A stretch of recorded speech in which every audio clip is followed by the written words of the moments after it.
Hello everyone. I'm out in the boat today trying to get some work done. I'm going to put these strips that I made on the inside of the hull here for fixing the other timber too, to make this area look nice and finish it. Today is the 1st of May, which is meant to be the start of summer. This morning it's pretty cloudy, but it's sunny and dry. It's been really wet and rainy and windy for the last couple of weeks, and there's more of that unsettled weather on the way. But now I have the windows, port lights in, I've a level of comfort in here to do a bit of work. So now it's not raining, I'm going to try and get on and do that. So I hope you stay along with me, and we'll see if we can get this boat finished. Oh yeah, and something else too. I'm using some adhesive here to fix these to the inside of the hull. And believe it or not, this is actually real, genuine, 100% marine grade adhesive. And it's probably really, really expensive stuff. But I bought it at the car boot sale for 50 cents a tube. So really couldn't argue with that. So another car boot sale bargain.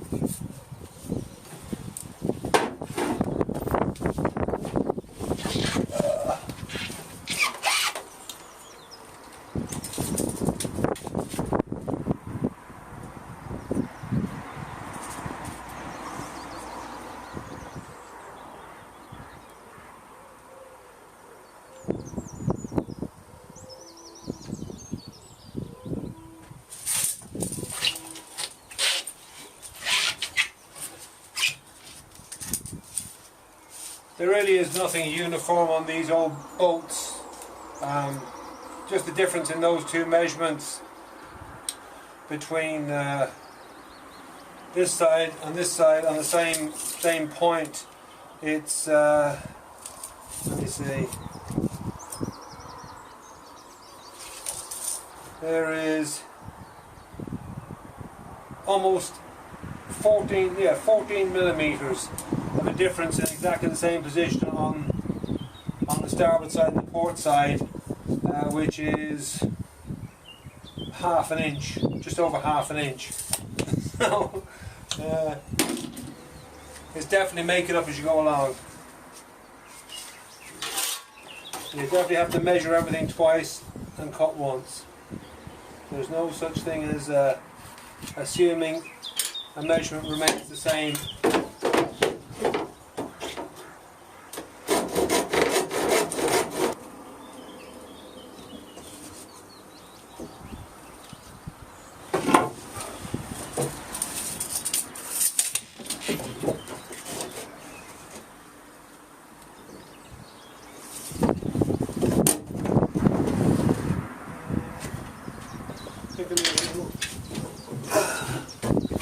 Right angle square to check them off of this surface up. Try and keep it looking some way straight and true. Well, straight and true as a boat is, you know. I think I'll make up the next section and the next section of props before I start sticking with that first two, and then I can work back. At least I'm not stuck in onto this bit here trying to work. So there's probably less chance of disturbing that stuff once I get back out to work it here forward. Yeah, I'll do that. I'll make up the next pair and then work from there.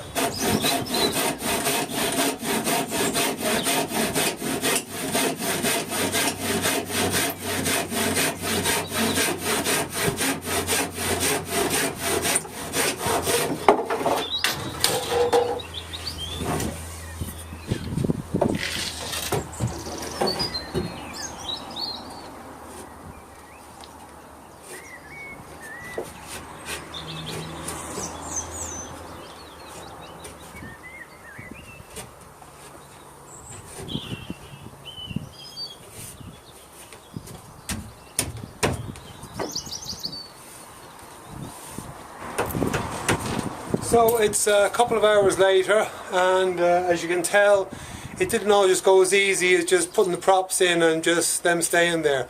Once I introduced the variable of the adhesive into the equation, it meant everything was a little bit more fluid, and the pressure and the friction that was holding the props in place didn't really apply anymore, and they were slipping all over the place. So it was a good job that I didn't do what I said and, you know, retrospectively stick them in and glue them as I went, making them out, because otherwise it would have just turned into a sticky mess everywhere. So I had to adapt, improvise and overcome, and that's what I did.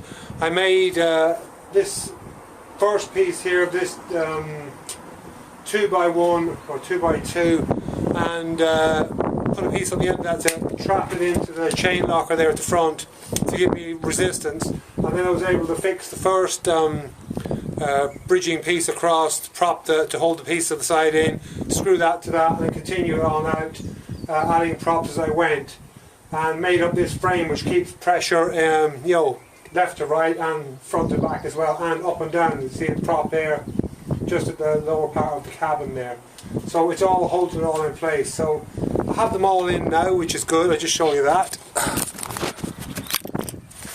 Right, so they're all in place now, as you can see, and they're all stuck where I wanted them to be, and I'm just going to have to let them dry off and cure for a couple of days to get a good bond. It's supposed to be really good stuff. It's supposed to, you know, grip really well, and it's like for all construction work, including engineering, marine work, all that kind of stuff. So it's really good quality stuff, but I'm going to give it the best chance possible and let it get as much of a hold as it can. You can see up there in the front of the chain locker with the piece, I made sort of a T-piece to hold pressure there and sort of bridge this out. These are joined in sections because it just gave me room to work as I was coming back, rather than having one piece. I tried one piece right through, but it just got in the way so much that I couldn't work, so I just cut it off and then joined it to bring it on out this way here. What was that?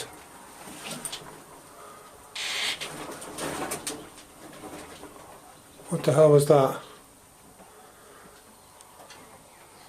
Hopefully something on the top of the boat moved. I don't think any props have moved. No, I think there's something outside. Oh, I know what it is.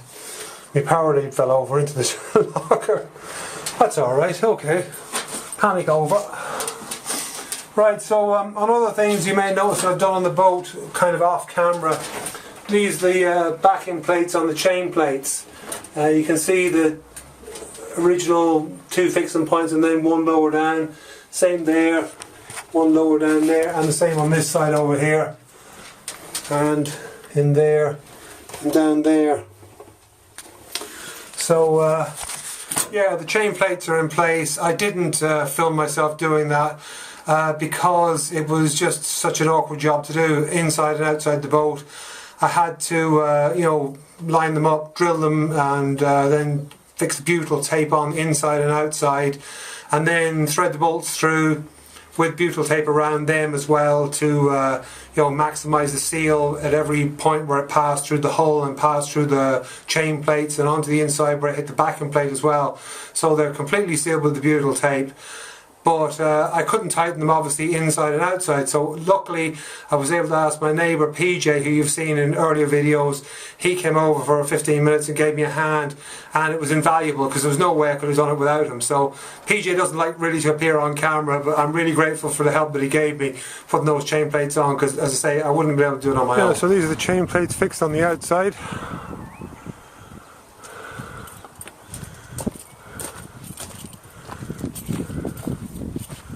Okay, the other thing I should mention is the mast tabernacle that I made. I fitted that on the boat as well. So this is the look at the inside. You can see the backing plates that I put on, and where it's bolted through. And on top, that's it in place on top. So it's all sealed with butyl, and there's the plastic block that I used underneath it to level it out, and this is the filler block here which the mast is going to sit down onto. So yeah, it turned out well. Happy with the way that looks.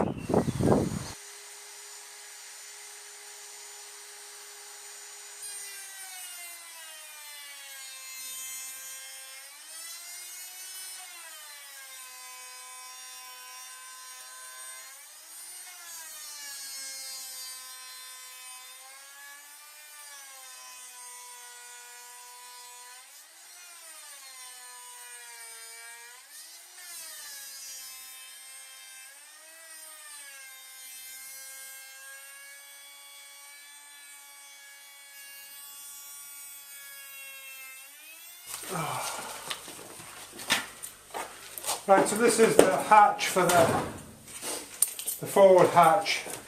This is the part I'm making to be the lifting up part on that hatch, and I wanted to route this out here to put a plywood insert into it so that I could do it with the strips of timber on top of it, make a panel, and also leave an insert for a piece of the tinted perspex that I used for the port lights to make a sort of window in this part here as well, to give the same look as the other hatches but incorporate a port light into it as well. So I've used this router here and set the bit a little bit deeper than, so you have this edge left on it, because I wanted to maximise the depth to get in there, and I wanted to do it in one pass. I didn't want to be messing about, dropping and fiddling about with it. I just did it in one pass so I can cut this piece out. This is going to be covered anyway with the timber strips, so it just needs to be functional. It doesn't need to be perfect, but it's you know, it's fine as it is. It's worked out grand. So just a matter of clearing this strip out here, and then should be good.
That's pretty neat.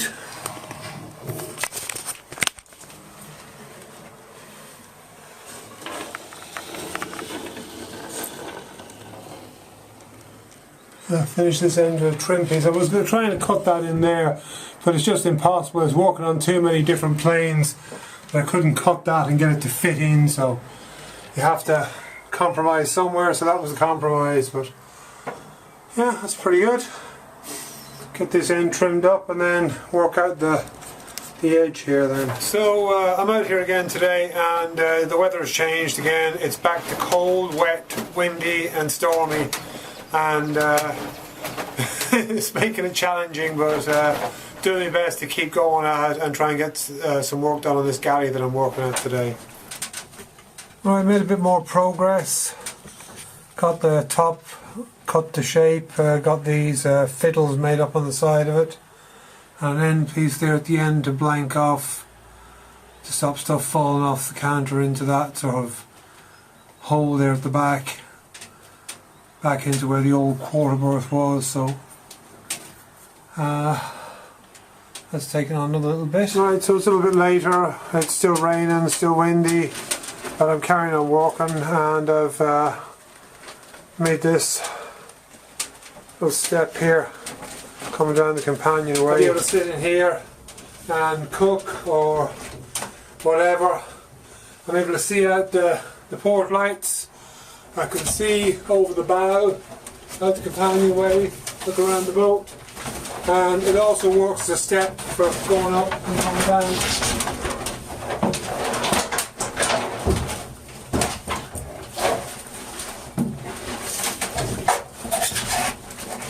I can still sit here and work at the galley, and it doesn't get in the way. It's another surface. If you're doing something, you know, you put something down there. So I think it's a useful addition, and it pops out as well. So the space here for putting the floor in is still the very same. So I can just drop the floor in, put this back in place. I can also access that space back there, back underneath the cockpit floor, to use for storage for stuff if I want to. So it's not closing off any usable space, and it's maximising what's there. Okay, so I think that probably brings us to the end of this episode. I've done quite a lot inside the boat, and I'm happy with the progress. Of course, you find the time burning away when you're trying to do it, but it's definitely moved on a hell of a lot more in the last week or so than it has for months, because you know, just being able to get out here. Getting these port lights in made all the difference. Meant that I'm able to come out here and work in the boat, and the weather really doesn't matter. It's been pouring rain all day, blowing a strong sort of storm out there. Really has no impact on storming down. It's a bit uncomfortable going in and out, but sure, I'm able to walk away, which is great. So if you enjoyed watching this episode, please remember to give me a thumbs up. If you haven't already done so, subscribe to the channel, and I'll see you next time.